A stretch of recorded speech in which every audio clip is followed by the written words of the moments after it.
les femmes sont toujours sous-représentées dans le monde des startups. Le père de l'intelligence artificielle abandonne son gosse, Mario Bros est belge et a une startup, et Cowboy commet un nouveau Slay. C'est le programme de ce 3e numéro de Slay en collaboration avec Hub Brussels. Alors prends ton thé, ton café, abonne-toi et on commence tout de suite.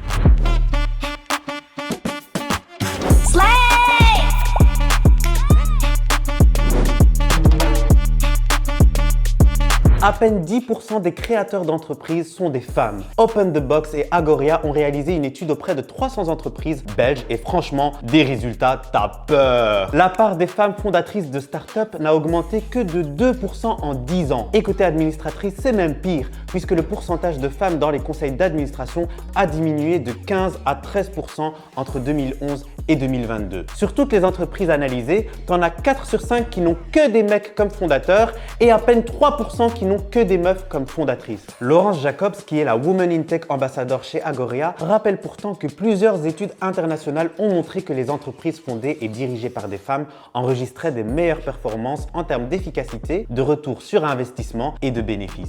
Voilà, j'aime bien. La priorité à la diversité de genre devrait aller de soi. Et pourtant, en 1966, James Brown chantait This is a man's world et Breaking News, on est en 2023. Très prochainement, Startup Bee proposera une série de vidéos qui parleront de l'entrepreneuriat au féminin. Donc si tu cherches des clés et de l'inspiration pour te lancer et perdurer, abonne-toi. Ça arrive fin mai, mais... Je peux pas vous dire plus. On vous expliquait dans le premier épisode de Slay que Cowboy était dans la tourmente pour une possible affaire de plagiat. Mais ce n'est pas ce qui freine leur Slay Age. Les Bruxellois qui fabriquent le fameux vélo Cowboy, un vélo électrique et connecté, ont récolté 1,57 million d'euros avec leur 3e crowdfunding. Et c'est un record encore une fois. Encore? Ça fait beaucoup là, non? C'est le plus gros montant récolté cette année sur le site Crowdcube. Et c'est 1,5 million qui s'ajoute aux 10 millions levés en mars. L'objectif premier pour Cowboy reste le même, devenir rentable en 2024. Perso, il commence à faire beau, je viens de nettoyer le mien pour reprendre les routes comme si la terre était plate, en croyant que j'ai de la force dans les jambes alors que... Encore les pieds, comment ils vont vite? Des fois, je me pose la question, je suis en vélo ou à pied? Geoffrey Hinton, qu'on surnomme le parrain de l'intelligence artificielle chez Google, a pris ses clics et ses claques. C'est un pionnier dans le domaine, le gars. Sans lui, on n'aurait peut-être pas l'IA comme on la connaît aujourd'hui. Et le gars a dit qu'il regrettait son invention. Et pour pouvoir le dire et nous alerter sur les dangers de l'IA, il a carrément démissionné. C'est chaud.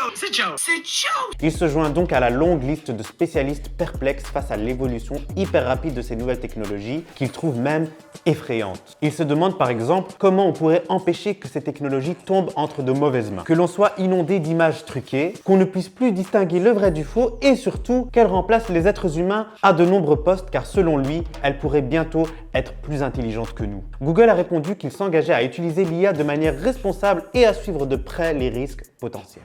Il n'y a pas qu'au cinéma que les champignons ont la cote en ce moment. Eclos Enseignement Champignons de Bruxelles est une société qui produit des champignons. Aujourd'hui, ils font aussi et surtout du substrat de champignons parce que c'est un marché plus prometteur. En gros, leur substrat, c'est une matière sur laquelle poussent des champignons comestibles.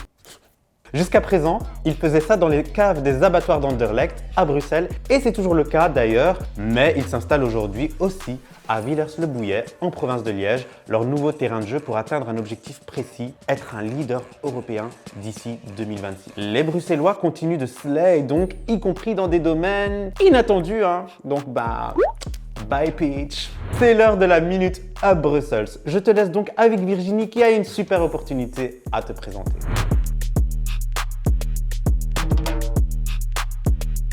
Tu veux te développer sur de nouveaux marchés et te lancer à l'international, mais tu as besoin de conseils. Hub Brussels a créé pour toi l'Export Accelerator. Si tu intègres ce nouvel accélérateur, on va t'aider sur plusieurs points. On va mettre sur pied ta stratégie d'internationalisation. Tu pourras profiter de séances de coaching et formations collectives et individuelles. Tu auras l'opportunité de rencontrer des experts dans le domaine et même participer au fameux Bootcamp Export. Alors, convaincu? Dépose ton dossier de candidature jusqu'au 31 mai c'est totalement gratuit. Selon toi, quelles sont les raisons qui font que les femmes soient si peu nombreuses à être fondatrices et administratrices de start-up, alors même que ce sont elles qui performent le mieux? Quelles seraient les pistes pour renverser la tendance selon toi? Je suis aussi curieux de savoir si la démission du parrain de l'IA te fait voir ces nouvelles technologies d'un nouvel œil. Donc voilà, c'était Slay News, le 3e. J'espère que ça t'a plu. Si c'est le cas, n'hésite pas à partager, liker, commenter. C'est un nouveau format, j'ai besoin de ton aide si t'as kiffé pour le faire connaître. On se dit donc à jeudi prochain et d'ici là, keep slaying, darling.